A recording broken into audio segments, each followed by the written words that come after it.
نحمدہ ونصلی ونسلم علی رسولہ الکریم اما بعد فاعوذ باللہ من الشیطان الرجیم بسم اللہ الرحمن الرحیم۔ درس قرآن سورہ البقرہ کی آیت نمبر 15 تک ہم نے پچھلے درس قرآن میں بات کی تھی۔ آج اگلی آیت سے ہم درس قرآن کا آغاز کرتے ہیں سورہ بقرہ کی، جس میں اللہ تبارک و تعالیٰ ارشاد فرماتا ہے اولئک الذین اشتروا الضلالۃ بالہدی فما ربحت تجارتہم وما کانوا مہتدین۔ اللہ تعالیٰ ارشاد فرماتا ہے they are those people who persuade error for guidance but their trade earned them no profit and they indeed knew not the way of trading۔ آیت نمبر 16۔ جب انسان کچھ سننا چھوڑ دے اور وہ یہ ذہن بنا لے کہ اس کو بات ماننی نہیں ہے تو کوئی بھی اس کو قائل نہیں کر سکتا۔ جب آپ دل میں یہ سوچ لیں کہ مجھے اگلے کی بات ماننی ہی نہیں ہے تو وہ لاکھ دلائل دیتا رہے، آپ کو ثبوت دکھاتا رہے، اس کا کوئی فائدہ نہیں ہوتا۔ ایسے کو جو خود سے ہی ٹھیک نہ ہونا چاہے اللہ تبارک و تعالیٰ اس کو راہ نہیں دکھاتا۔ اور ہوتا یہ کہ انسان بعض اوقات سمجھتا ہے کہ وہ حق کو جھٹلا کر ڈینائی کر کے شاید کچھ ورلڈلی گین حاصل کر لے گا، کوئی پروفٹ حاصل کر لے گا۔ یقیناً اس دور میں بھی ان کا ایک سیاسی اسٹیٹس تھا، ان کا معاشی مسئلہ بھی تھا یقیناً، کیونکہ عرب کے لوگ اور بالخصوص جہاں مدینہ منورہ کی بات ہو رہی ہے، یہودی، ان میں عنایت تھی، کاروبار ان کے ہاتھ میں تھا، سیاسی طور پر یہ بڑے مستحکم ہو چکے تھے، ڈیوائڈ اینڈ رول کی پالیسی پر چل رہے تھے۔ اب ظاہر سی بات ہے دائرہ اسلام میں جب داخل ہوں گے تو اطاعت رسول تو کرنی پڑے گی، اور الحکم للہ، اللہ کے قانون کو تو ماننا پڑے گا، پھر ان کے بنائے ہوئے قانون تو نہیں چلیں گے۔ تو یوں یہ سمجھتے تھے کہ ہمیں نقصان ہوگا اس کا، اور فائدہ یہ ہوگا کہ اگر ہم ایمان نہیں لاتے ہیں اور سازشیں کرتے رہتے ہیں تو ان کے دماغوں میں یہ تھا کہ ہم اسلام کا راستہ روک دیں گے اور ہمیں یوں فائدہ ہو جائے گا۔ تو اللہ تبارک و تعالیٰ ارشاد فرماتا ہے اولئک الذین اشتروا الضلالۃ بالہدی، انہوں نے گمراہی کو خرید لیا چند سکوں کے عوض۔ بعض اوقات دنیاوی فائدے کی وجہ سے انسان جو ہے وہ گمراہی میں پڑ جاتا ہے، اور گمراہی میں جاتے ہوئے وہ یہ سوچ رہا ہوتا ہے کہ مجھے اس کا بہت فائدہ ہو جائے گا۔ حق کو جھٹلانا ایک بہت بڑا نقصان ہے، اور حق تو آ کے رہتا ہے، جیسے قرآن مجید فرقان حمید نے ارشاد فرمایا جاء الحق وزهق الباطل ان الباطل کان زہوقا۔ یہ فطری عمل ہے کہ پیور چیز بہرحال پیور ہو کے رہے گی، تقدیر کا اصول ہے کہ باطل کو مٹ جانا ہے، نیگیٹیوٹی ختم ہو جاتی ہے، اور نیگیٹو مائنڈڈ لوگ بہرحال تباہ و برباد ہو کر رہتے ہیں اپنے ہی ہاتھوں، یہ سودا وہ خود کرتے ہیں۔ تو if a person is going to be a negative minded, it means that he is winning himself, he is destroying himself، اور یہ سودا وہ بڑے گھاٹے کا کرتے ہیں۔ سورج کو جھٹلانے سے سورج غائب نہیں ہو جاتا، حقیقت کو جھٹلانے سے حقیقت غائب نہیں ہو جاتی، آنکھیں بند کر لینے سے حقیقت چھپ نہیں جاتی۔ یہ انسان اپنے آپ کو دھوکہ دے رہا ہوتا ہے کہ جو حق ہے وہ غالب آ کر رہے گا۔ اللہ فرماتا ہے کہ اولئک الذین اشتروا الضلالۃ بالہدی، یہی ہے وہ لوگ جنہوں نے گمراہی کو ہدایت کے بدلے خرید لیا۔ کیوں خرید لیا؟ اپنی عنایت کی وجہ سے، ضد کی وجہ سے، ہٹ دھرمی کی وجہ سے۔ آج ہمارے معاشرے میں بھی یہی کچھ دیکھنے کو ملتا ہے کہ نیگیٹو مائنڈڈ لوگ، ان کو آپ کتنا سمجھا لیں، کتنا دکھا دیں، کتنا پڑھا لیں، کتنا گائیڈ کر لیں، کتنی تعلیم وہ حاصل کر لیں، وہ ڈاکٹریٹ کر لیں، وہ پی ایچ ڈی کر لیں، وہ کچھ بھی بن جائیں، لیکن نیگیٹو مائنڈڈنس رہتی ہے، اور ایسے شخص جو ہے وہ معاشرے میں نقصان کا باعث بنتا ہے۔ اپنے آپ کو تو نقصان پہنچاتا ہے لیکن اپنے ارد گرد بھی نقصان پہنچا رہا ہوتا ہے۔ تو یہ تجارت اللہ فرماتا ہے جو تم کر رہے ہو بے وقوفو، یہ تمہیں نقصان پہنچائے گی۔ فما ربحت تجارتہم، کوئی فائدہ نہیں دے گی، there will be no profit in it which you are exchanging the virtues، کہ آپ ورچیز کو چینج کر رہے ہیں کس سے؟ برائی سے، غلط عقیدے سے، غلط سوچ سے۔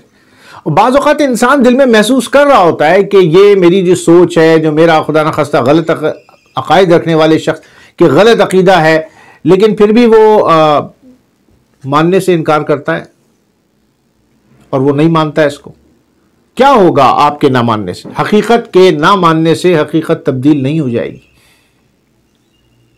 تو ایسے لوگوں کی تجارت فائدہ نہیں دیتی، ان کو نقصان دیتی ہے۔ چاہے دنیاوی اعتبار سے آپ دیکھ لیں، کچھ لوگ اگر نیگیٹو ہوتے ہیں تو نیگیٹو ہی رہتے ہیں، نیگیٹو اپروچ، نیگیٹو آدمی سے نیگیٹو چیزیں نکلتی ہیں، negative mind creates negative plans, اور نیگیٹو پلانس کے اثرات بظاہر ہو سکتا ہے کہ کچھ اس کے دھوکہ دہی سے، جھوٹ سے، فریب سے، جو کوالٹیز بتائی ہیں منافقین کی کہ وہ جھوٹ بولتے ہیں، وہ دھوکہ دیتے ہیں، وہ منہ سے کچھ بول رہے ہوتے ہیں، دل میں کچھ رکھتے ہیں۔ یہ جو مونگریلٹی ہے، یہ جو دوغلا پن ہے، اس کا بہرحال معاشرے میں انفرادی اجتماعی نقصان ہوتا ہے۔ تو قرآن کی تعلیم یہ ہے کہ جو منافقین کی نشانیاں ہیں ان سے بچو، جھوٹ مت بولو، مونگریلٹی، دوغلا پن مت کرو۔ تھوڑے سے فائدے کے لیے آپ جھوٹ بول دیتے ہیں، تھوڑے سے فائدے کے لیے آپ مونگریلٹی میں دوغلے پن کا شکار ہو جاتے ہیں، کسی کے سامنے کوئی چہرہ، یعنی کئی چہرے بنا کے رکھے ہیں آج کے انسان نے، اور ہر ایک کے سامنے اس کا ایک الگ چہرہ ہے۔ حقیقی چہرہ وہ ہوتا ہے جو تنہائی میں ہوتا ہے، اور ایک حدیث پاک کا مفہوم بھی یہی ہے کہ انسان کی حقیقت وہی ہے جو وہ تنہائی میں ہے۔ تنہائی میں جو آپ کا کردار ہے، آپ کی سوچ ہے، وہی آپ کی اصل حقیقت ہے۔ تو اللہ تبارک و تعالیٰ ارشاد فرماتا ہے کہ فما ربحت تجارتہم، وہ فائدہ نہیں دے گی ان کی تجارت ان کو، وما کانوا مہتدین، اور پھر نقصان یہ ہوگا کہ وہ ہدایت بھی نہیں پا سکتے۔ کہ ایسا دوغلا اور منافق آدمی کہ دل میں کچھ رکھے، منہ پہ کچھ لوگوں کی تعریفیں ہو رہی ہیں، منہ پہ واہ واہ ہو رہی ہے، اور دل میں بغض ہے، کینہ ہے، اناد ہے، نفرت ہے، حسد ہے۔ آج ہمارے پورے معاشرے کو ان چیزوں نے لپیٹ لیا ہے۔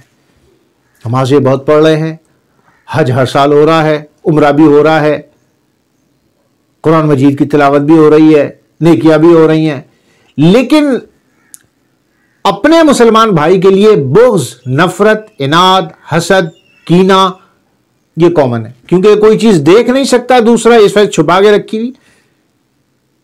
پورا معاشرہ ہمارا تباہ ہو رہا ہے اس وجہ سے کہ دوسرا مجھ سے آگے کیوں نکل رہا ہے۔ دل میں سوچتا ہے، منہ پہ بڑی تعریف کرتا ہے، ارے بھائی واہ، آپ اتنے آگے بڑھ گئے، اتنا پیسہ کما لیا، آپ نے نیا گھر بنا لیا، آپ نے نئی گاڑی لے لی، لیکن دل کے اندر اس کے بغض ہے، اناد ہے، حسد ہے کہ یہ آگے کیوں بڑھ رہا ہے۔ یہ منافقین کی نشانی ہے، یہ مومن کی نشانی نہیں ہے۔ مومن کینہ نہیں رکھتا، بغض، حسد، جلن نہیں رکھتا۔ تو اللہ تبارک و تعالیٰ ارشاد فرماتا ہے کہ یہ ایسے لوگ ہدایت یافتہ نہیں ہیں، ایسی تو نمازیں منہ پہ مار دیتے۔ بھائی عبادت تو ہے تمہیں سدھارنے کے لیے، جس کی عبادتیں اس کے باطن کو نہیں سدھار سکیں وہ بیکار ہیں اس کے لیے۔ اللہ کو تمہارے نہ سجدوں کی ضرورت ہے، نہ رکوع کی، نہ سجود کی، نہ حج، نہ عمرے کی۔ اللہ کو تو یہ ضرورت ہے تمہارا کردار بہتر ہو جائے۔ تو کردار کہاں بہتر ہو رہا ہے جناب؟ نمازیں پڑھنے سے کردار کہاں بہتر ہو رہا ہے؟ ریاکاری عام ہے۔ کیا وہی دکھاوا؟ منافقین کیا کرتے تھے؟ یہ دکھاوا کرتے تھے، مومنوں سے آگے ملتے کہتے صحابہ سے کہ ہم آپ کے ساتھ ہیں، سبحان اللہ، ماشاءاللہ منہ پہ ہوتا ہے، نمازیں بھی پڑھ رہے ہوتے۔ تو منافق نماز پڑھتا ہے نہیں پڑھتا، روزے رکھتا ہے نہیں رکھتا، منافق یہ سب کرتا ہے، لیکن دل میں بغض اور اناد رکھنے کی وجہ سے اور دل میں ایمان کمزور کرنے کی وجہ سے اللہ فرماتا ہے کہ وہ مومن نہیں ہے۔ تو آج ہم اپنے معاشرے میں مسلمانوں کو یہ کرتے دیکھتے ہیں، نمازیں تو پکی چل رہی ہیں، لیکن جناب دھوکہ دہی چل رہی ہے، سارا دن جھوٹ بول کے پیسہ کمایا جا رہا ہے، سارا دن جو ہے وہ دوسروں کو دھوکہ دینے کے پلان سوچے جا رہے ہیں۔ ایسے آدمی کو ڈپلومیٹک آدمی کہا جانے لگا کہ ڈپلومیٹک آدمی ہے، یہ جارگنز چینج کر دی۔ Fair is foul and foul is fair, over through the fog and filthy air. Shakespeare نے آج سے 400 سال پہلے انگریزی کا شعر کہا تھا، وہ غلط نہیں تھا، وہ بالکل یہی تھا۔ اچھائی برائی بن جائے گی اور برائی اچھائی بن جائے گی۔ معاشرے کا جھوٹا ترین اور دھوکے باز آدمی جو ہے اس کو کہتے ہیں تو بڑے کام کا آدمی ہے، یہی تو آدمی کام کا ہے ہمارے، یہ دھوکہ دے سکتا ہے، یہ جھوٹ بول سکتا ہے، یہ ڈپلومیٹک ہے۔ یہ ڈپلومیٹک کی اصطلاح کیا ہوتی ہے؟ منافق ہے یہ ڈپلومیٹک۔ مومن ڈپلومیٹک نہیں ہوتا۔ مومن کے دل اور زبان ایک ہوتی ہے، اس کا کردار ایک ہوتا ہے، وہ صاف بات کرتا ہے۔ یا ایھا الذین آمنوا قولوا قولا سدیدا، سیدھی اور صاف بات کیا کرو۔ ہم ٹوسٹ لا کے بات کرتے ہیں، وہ بھی راضی رہے، وہ بھی ناراض نہ ہو، دل کا مقصد بھی پورا ہو جائے، دھوکہ بھی اس کو ہو جائے، ایسی نمازوں کا کیا فائدہ, ایسی عبادت کا کیا فائدہ؟ درخت انسان لگاتا ہے سائے کے لیے, درخت لگاتا ہے پھل کے لیے, نہ وہ سایہ دے نہ وہ پھل دے, تو کیا ہے, اس کو کاٹ کے جلا دیا جاتا ہے, کیا اس کا رزلٹ ہوتا ہے؟ تو انسان کو عبادتوں کا, انسان کو ایمان کا جو کہا ہے وہ اس کی بہتری کے لیے کہا ہے کہ اس کے کردار میں تو بہتری آئے. حیوانوں سے بدتر کردار ہو رہا ہے, باطن غلیظ ہو چکا ہے, گندا ہو چکا ہے, تنہائیاں گناہوں سے آلودہ ہو چکی ہیں, دوسروں کے خلاف نفرت, جلن, حسد عروج پہ پہنچا ہوا ہے. لیکن انسان سمجھتا ہے وہ کوئی دیکھ نہیں رہا ہے تو وہ بہت اچھا ہے. اللہ فرماتا ہے کہ ایسے لوگوں کو کوئی ہدایت نہیں ہے, ان کی نمازیں, ان کے روزے, ان کے کوئی کام نہیں آئیں گے. نماز کا تو رزلٹ یہ ہے کہ نماز تم کو برے کاموں, فحاشی اور بے حیائی سے روکتی ہے, روک رہی ہے. سود کھانے سے روکتی ہے, روک رہی ہے. نماز برائیوں سے روکتی ہے, جھوٹ بولنے سے روکتی ہے, روک رہی ہے. اگر نماز نہیں روک رہی تو قصور نماز کا نہیں, قصور تمہاری ادائیگی کا ہے, نیت کا ہے. وہ اللہ کے لیے کام ہے وہ کر رہا ہوں, اور یہ دنیا کے لیے کام ہے میں یہ کر رہا ہوں. دھوکہ بھی دوں گا, جھوٹ بھی بولوں گا, کینہ بھی رکھوں گا, بغض بھی رکھوں گا, ٹانگیں بھی کھینچوں گا, تعویذ گھنٹے کر کے فلاں کو میں نیچے بھی لے آؤں گا, عملیات بھی کروں گا. ایسا مومن ہوتا ہے کوئی؟ یہ ہمارے معاشرے کا حال ہوا ہے.